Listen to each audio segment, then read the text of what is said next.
Maybe next time I'll do that. All right, we're live. Welcome Woo! We're live! to Brown. We should. Uh, Bros! well, welcome to another edition of the Lean Newsroom, episode 2, and we are um, today we are going to be talking about Carrie's new job, Brown's new job. Let me see if I can make this live. At CUNY's graduate school. There it is. Woo! There's the official press release. To lead the Whoa. program in social journalism. Oh yeah, you're right. I am glowing weirdly. And it My might have been teeth just are like too white. They're not that white. but anyway, but you look very Profesh. profesh. Okay, so tell us a little bit about this. Where are you seeing this going? This will start in January, right? Yes. Okay. Yeah. Yeah, it's pretty. You're a good interviewer, Groves. You should have really been like on NPR or something. Um, yeah. Well, it's pretty exciting. I think what we're going to be trying to do. I think in a lot of ways it's sort of a new way of thinking about journalism. I mean, obviously we're incorporating social media as part of this, but social media is basically just a tool, and this is a little bit broader than that. Trying to look at ways of, as Jeff Jarvis says a lot, treating news as service rather than as a product, and learning to connect with communities in different ways and enhance engagement, possibly using some of the good research by some of the stuff that you've done, Groves, and that we've done with the Monitor, and some of the stuff that Doreen has done. Kind of trying to use some of that Mhm. knowledge to get some good engagement with some of these communities. So it'll be really interesting to see how it develops. It's kind of uh, the CUNY Graduate School is kind of described to me as sort of a startup in a way. So we're doing a lot of experimenting, and I'm sure the program will sort of change as we put it all together. So should be pretty interesting. It sounds great. Now, so will you be designing courses? Well, they've already, in order to get it approved, Hmm. it's almost totally approved. The only part that hasn't officially been given the green light is sort of I don't know what it's called in New York and Tennessee. We have the Board of Regents. Uh-huh. So that piece of it still has to be formally approved, but it's very rare, I think, for them to not give the go-ahead on stuff like that. Right. So yeah, so that should be fine. But in order to get it um, through the university level and the department level and all that kind of stuff, they've already made some syllabi and a curriculum, but that was somewhat of a rough draft in a sense. So there probably will be things that will be adjusting and Right. changing as we go along. So, but we do have sort of a draft of possible syllabi that we can potentially use for something like this. Well, it's very exciting. I mean, it's very you're catching it at the right time. And I thought it was interesting you were talking about that idea of, journalism rather than a product, but more as a service. I almost see that related to some degree of that conversation of journalism as a story versus journalism as a process. Yeah. That you're this, it's this, and also thinking of it in what we've been talking about with engagement in terms of um, uh, the relationship you have to build with your audience. It seems Yep. like that's much Yeah, more exactly. I critical. mean, it's trying to push you. We've used like sort of that Napoli model of how you get from, people just being aware that you exist all the way into where they're much more actively participating in your journalism. So I think the goal here is, to get a lot more of, the people formerly known as the audience, to get them, actually more on that more engaged and participatory side of the Napoli model. So, oh, and Hmm. there it is. Nice. Well, I thought I Yeah. would pull So, it in since you were bringing it up. Yeah, Groves, you were like the ninja of this. Yeah, so moving people from the awareness side, they're more toward that right side where you have, you know, behavior and higher levels of engagement. So I think that's the goal. Yeah. So we'll Well, see. and I think that ties into what we were talking last week with what the New York Times has been struggling with and what they've been trying to do, how they've been conceiving of that process. You know, they've been thinking about this more as engagement rather than just content creation, you know, without trying to engage, think of the audience component to it. So, Yeah, definitely. Yeah, and I you mean, I know, think it sort of fits with what we're trying to do with the book a little bit in some ways because, I mean, we're trying to talk about building a culture that's more experimental and is constantly learning. And I mean, I think the whole point, in a way, of a social journalism degree is, to teach people to be more adaptive. And, part of that is the tools you use, but part of that is also being more adaptive to how your community is changing and what they want. So, I mean, right. I think it all does kind of fit together with what we're going to be talking about in the book too. So Yeah, I think that's the hardest thing in everything I've been seeing. You know, as we found with the research we've been doing and all the stuff that we look at, is that focus so much, the conversation so much now is on innovation, right? Is on innovation and strategy and thinking about ways to speed things up, right? And I think part of the oops, part of the issue is that they're not thinking about culture, which is the thing that you and I have been talking about all along. So if you look at our model, I was just going to call this up. Let me see if I can get this straight. For people who aren't familiar with it, they can see it. I think that's the thing that will be. And if anyone is going to be at AEJMC, the conference in Montreal, Brown and I will be talking about this model. Um, yeah, look at this awesome poster that Groves here made. This is like adult science fair project to beat them all. It's pretty sweet. There we go. So what you can do is the model is on the left-hand side of this. And basically what we keep thinking about, so everybody in the conversation today has been thinking about this, right? Oops. There we go. I just ruined the poster. There we go. Is innovation, right? We have to think about audience. We have to think about the new things that we're creating. We have to come up with a way to create services more quickly that are more responsive to people's needs and get them involved in the process. And in some of those conversations, you hear people talk about strategy and being true to your mission. They'll talk about mission and goals and that kind of thing. And the big thing is, it just seems you don't hear enough about culture. And if you do, the leaders tend to blame it, right? They tend to say, well, they can't change because of the culture. We need to change the culture, and we can't change our culture because journalists don't want to change. Um, and I think what you and I have found is that you can change that. It just takes time. And the problem is when you're in an innovative mindset, you want to change immediately.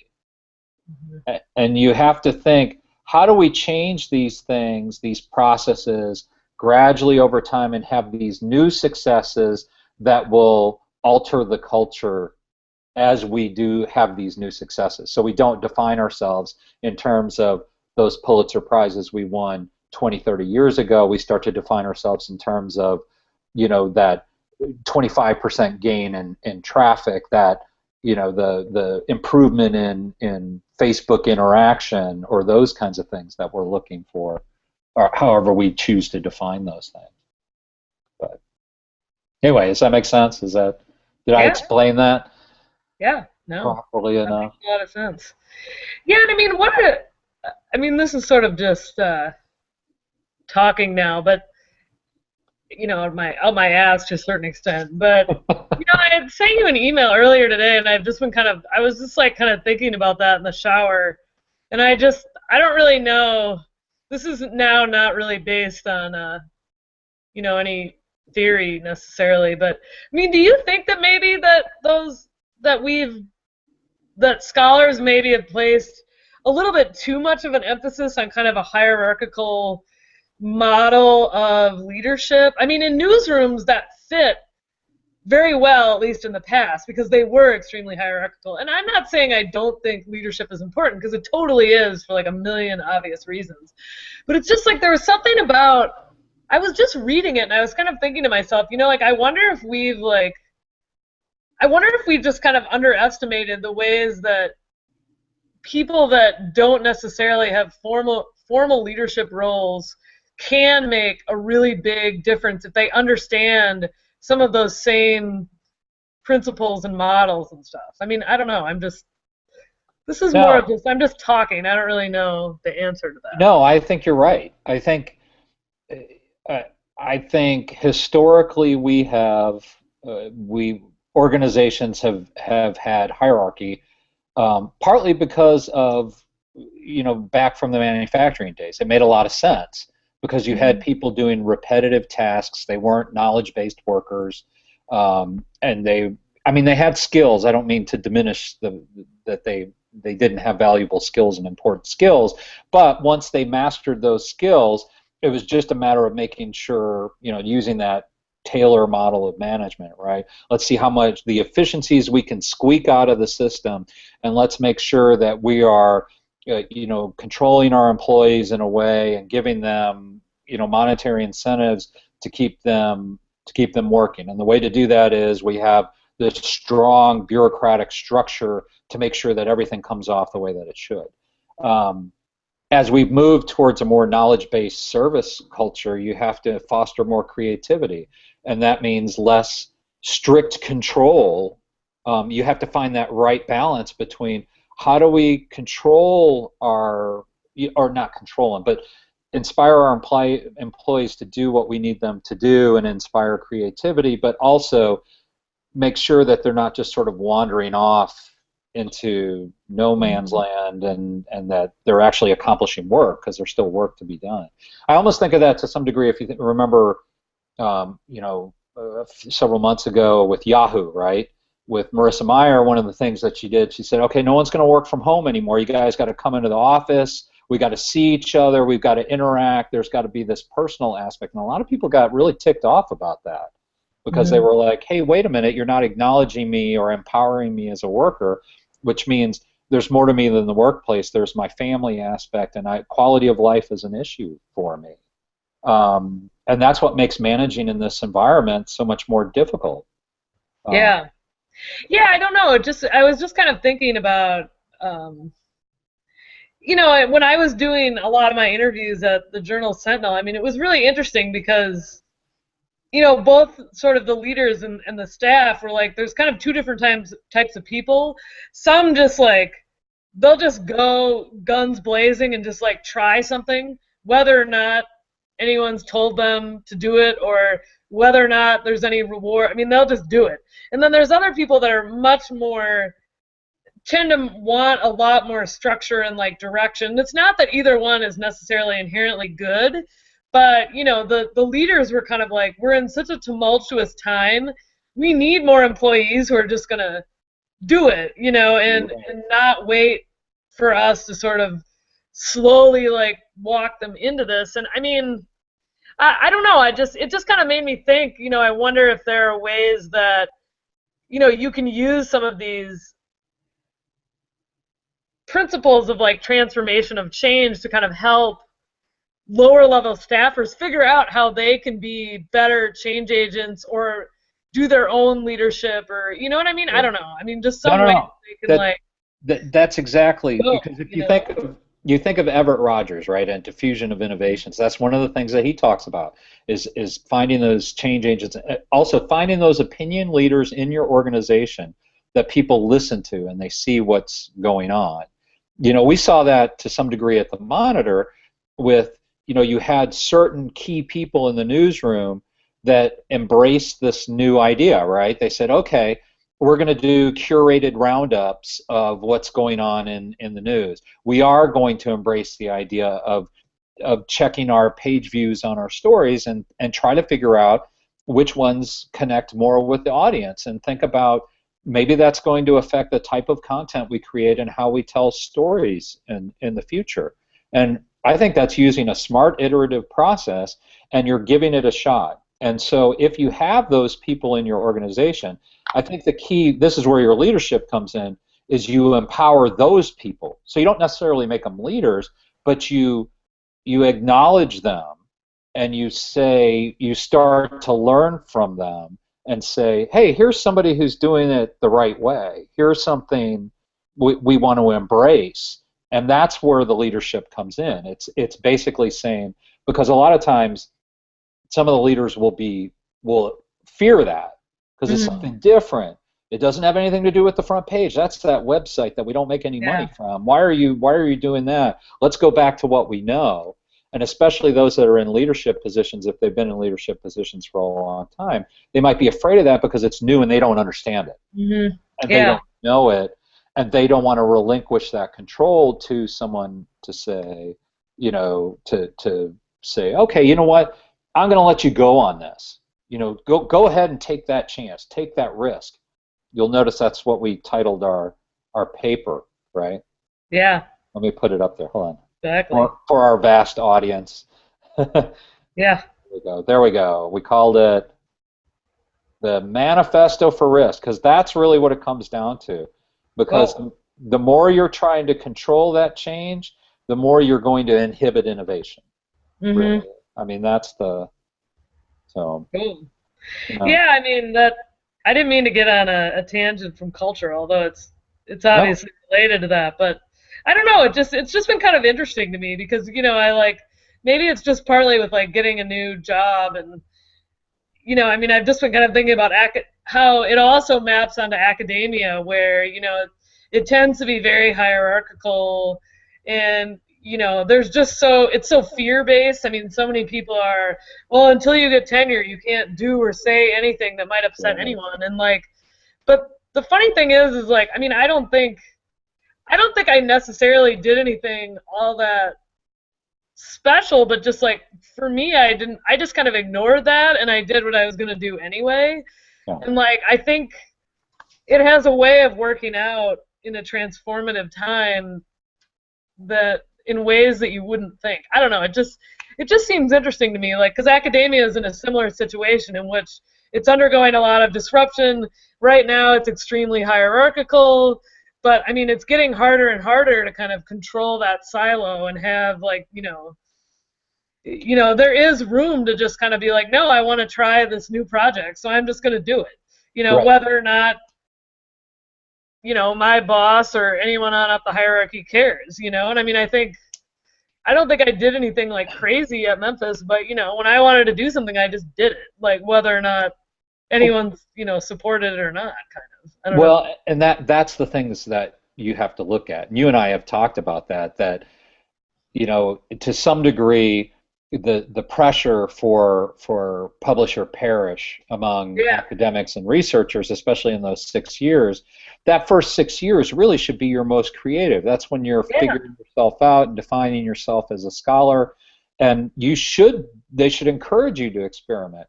But there's so much pressure to make sure that you're getting X number of publications, to secure tenure, to show that you're quote unquote productive. But what do? You do research that's fairly safe. You don't want to take a risk because it won't get published. People will go, well, that idea is ridiculous, and and understandably, I mean, it should be, to some degree, change. When you're thinking of big ideas and changing ideas, it should be somewhat conservative. I mean, science shouldn't do these radical shifts and radical change, but if we're going to make these interesting discoveries, we have to be able to take some risks and fail at it, and try some things that we look at or experiment with, and then it ends up being, well, that didn't work, or that, I think about what I've been doing with this Ozarks Community Journalism Foundation, and I've just had failure after failure after failure. Nothing has worked, I set up a community wiki and not a lot of people used it, and I set up a website where we had students from my college and from Missouri State University across the way and our community college, and we wrote election stories, and our traffic was barely anything. But I have a Twitter account that aggregates and curates everything from our local media, and that has become hugely popular. So Yeah. so I would say 85% of what I've done with that has been quote unquote a failure. But I've learned a lot Yeah. about what works and what doesn't work. And then I had my one success with the Twitter account that people are actually, I've actually had news organizations when their RSS feeds go dead, instead of, they will actually contact me and say, hey, we noticed we're not turning up in your feed anymore. Can you fix that? Because we really like being in your feed. Because they understand that there's some benefit to having a neutral third party promoting their content and Yeah. seeing that Yeah, it that's has kind of what value. I was thinking is like, how do we get, I mean, how do we just get more assistant professors to do the kind of stuff that you were doing there? Like take some of those risks, learn something, do something creative. I mean, it's very similar to newsrooms. Like, how do we just kind of like foster that, where you're just going to go out and do it? I mean, I think that's the key to a lot of this is thinking about how you can do that. I don't know.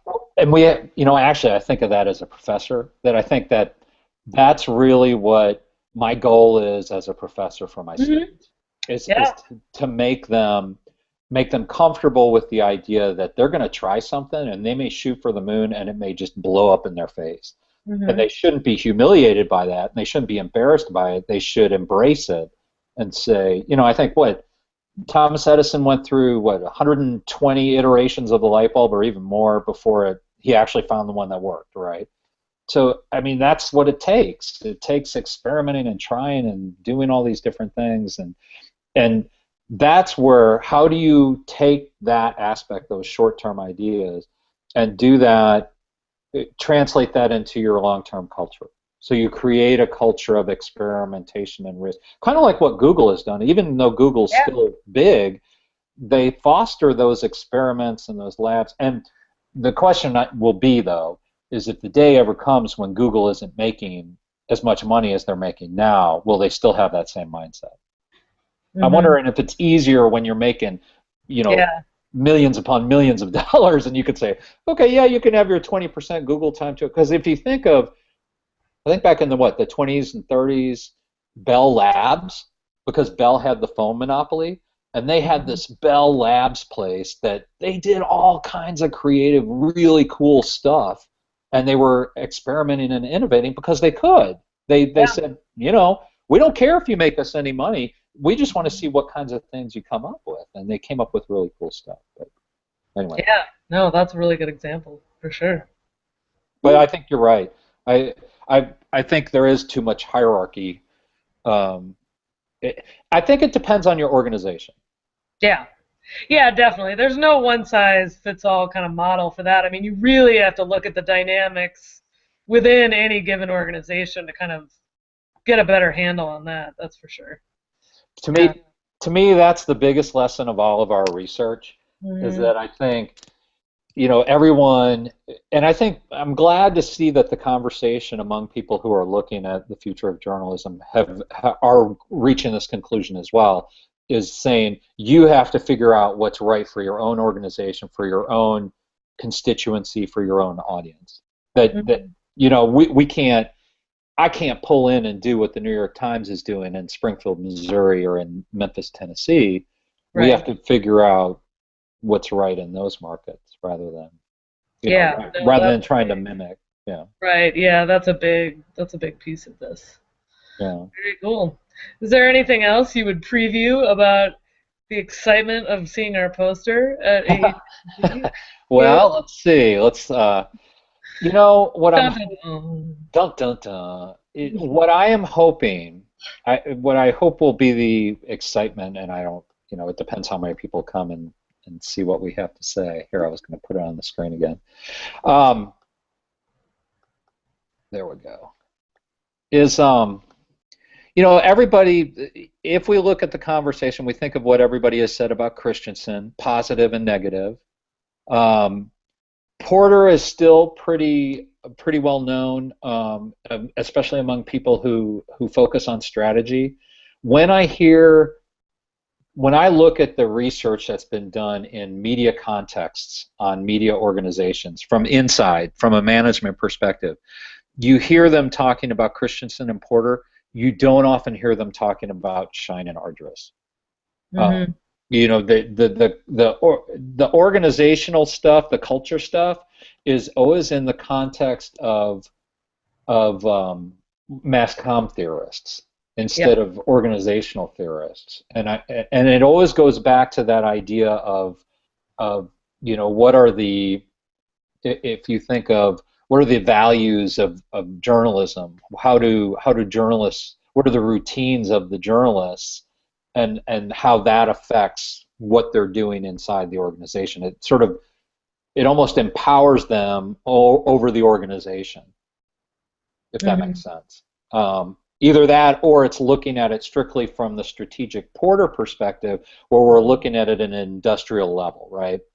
We look Yeah. at it in terms of the market. We aren't Mm-hmm. looking at it in terms of the newsroom in the context of the entire organization, and looking at Right. what are some of those issues with the culture. Now, Yeah, I mean, yeah. Yeah, to me, that's really the advantage of having this kind of model is that it integrates all those different ideas. And I think anytime you see sort of similar themes coming up over and over again, even like across disciplines and organizations, that usually means there's something there. And I mean, I just think all the literature now is so focused on, how to become a more experimental organization. And I think, it really is that combination of understanding culture and learning, understanding that strategy piece of it, all of these things that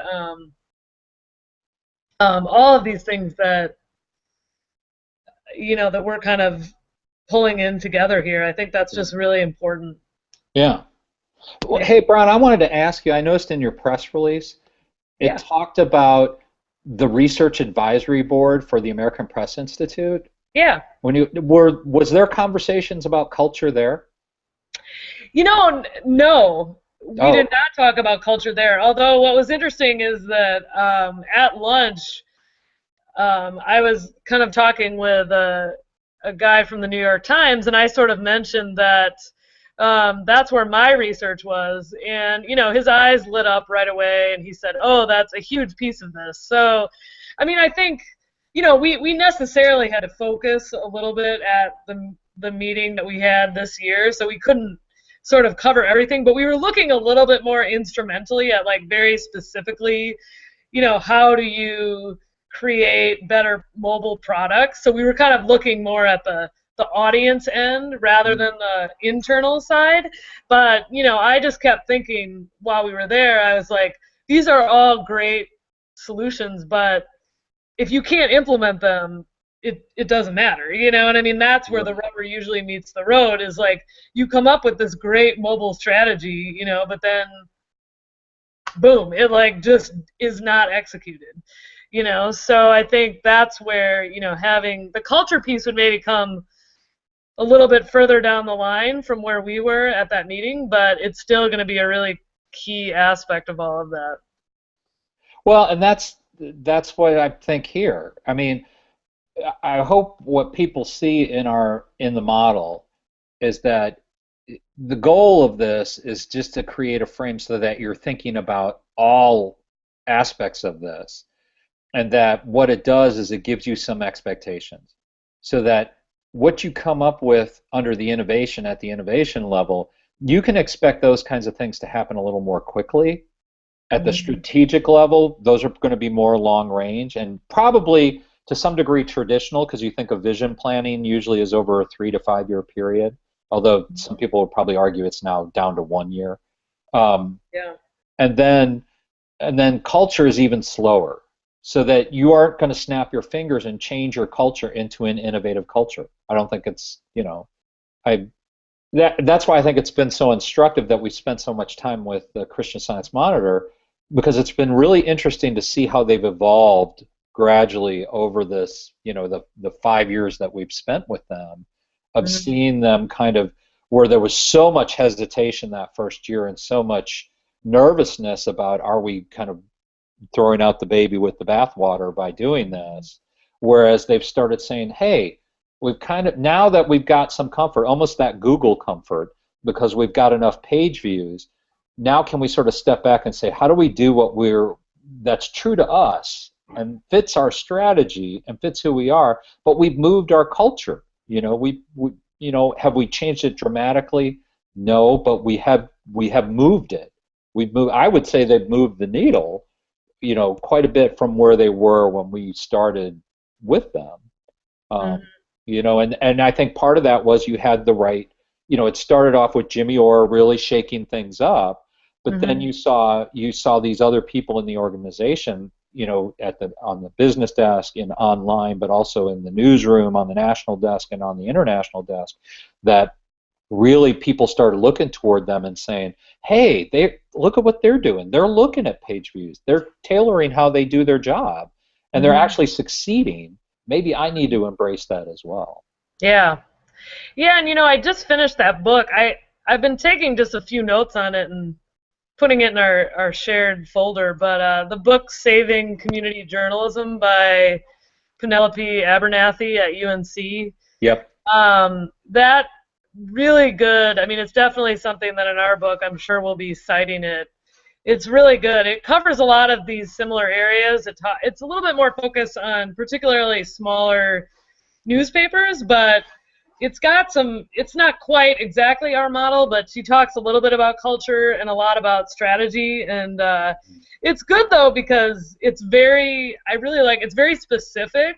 Like, instead of just giving you these like broad ideas, she's like, no, you need to increase your you need to cut legacy costs by 6% a year. I mean, she gives like very specific.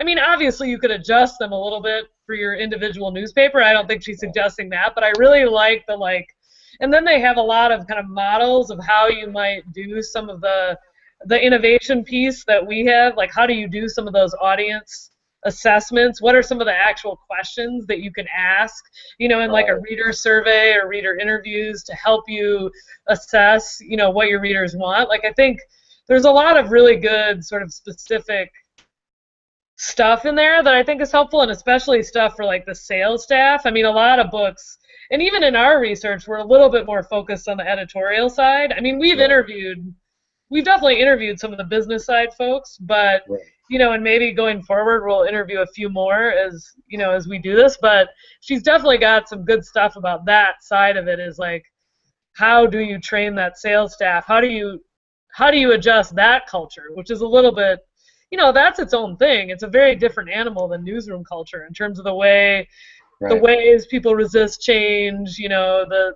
underlying assumptions may be very different than the newsroom. So kind of interesting to think about that stuff too. Well, and they're directly connected to the revenue. Yeah. They are more concretely connected to the revenue. That was another interesting thing from the New York Times Innovation Report to me, was they were basically saying, we got to break down the walls. The firewall has served its purpose, and we should stop thinking in that way. And I've been reading, I've got the Forbes Age of Digital Journalism book that came out a couple of years ago. I've been reviewing it, and there's really good advice in there. And yeah, it was written in 2010, but there's still a lot of stuff that's appropriate to today. And if you look at what Louis Dvorkin is doing at Forbes, I just think he's doing some really cool. He had a post that I linked to on Twitter. I was trying to find it, where he was talking about the importance of mobile. And what he had done is it's kind of like what you were talking about, the book that you read. He gives very practical suggestions of ways to think about how do we dissect a successful story. And it gets at that post we were trying to connect with on the Carnival of Journalism of what is meaningful content, what is good performance, and it may not be 1 million page views. It may be, it may have a more qualitative aspect to it that we have to consider in terms of what did people do with it. And some of the metrics that he's looking at, they have a system, they use Moat, and it looks at what behavior is on the page, so they can see if people are scrolling to the bottom of the page and what they're doing while they're on the page. And I've heard more and more almost doing that real-time analytics. Google gives you some of that too, and there are actually some nice plugins on WordPress that allow you to do that too, that you can see in real time what people are doing on your page. That I think it's important. That can help you sort of say, well, wow, that's really engaged behavior because they read the whole thing, and it's not just time spent on site. It's something a little more meaningful. We can track the behavior a little bit more meaningfully. Yeah, I think that's key. Yeah. Awesome. Cool. Well, so it's Friday, so I'm assuming that you're headed down to the brew pub. It's possible. It's possible. I don't know. Yep. You know what? Have you watched True Detective? No, because we don't have HBO, but that's on my top list of. We don't have HBO either, but I've had, like, my brother told me and a couple of buddies have told me, you got to watch this thing. So I just went and bought the DVD, and we've been watching. We're about halfway through. It's unbelievable. It's super good. So that's what we're doing tonight. And then I got to finish getting ready for the trip, and we'll be going to Montreal. So yeah, that's awesome. I'm excited to see you girls. It'll be fun. Yeah. And to our massive audience, if you are coming to Montreal, our poster session is at 3:30 on Thursday, right? I believe so, yes. If not, we will update that on looking. Google+. Okay. So, and I apologize. It was my fault that we missed the time. We were originally going to stick to 3, but I had kid stuff to do. So good. 1:30. I think it's 1:30. 1:30? Isn't it 1:30 to 3? Oh. Or am I on crack? Well, we need to double check that because I wrote it in my book as 3:30, and I'm on interview duty. That I have to interview. Well, maybe I wrote it down wrong. I'll check. Well, check it and email me and let me know so I can fix that if that's the thing. Yeah, I'll let you know. All right. Well, good to talk to you, Brown. Yeah, good to talk to you, Groves. Rock on. Have a good weekend. Tell me how the monitor goes for sure. Well, of course you will, but I will.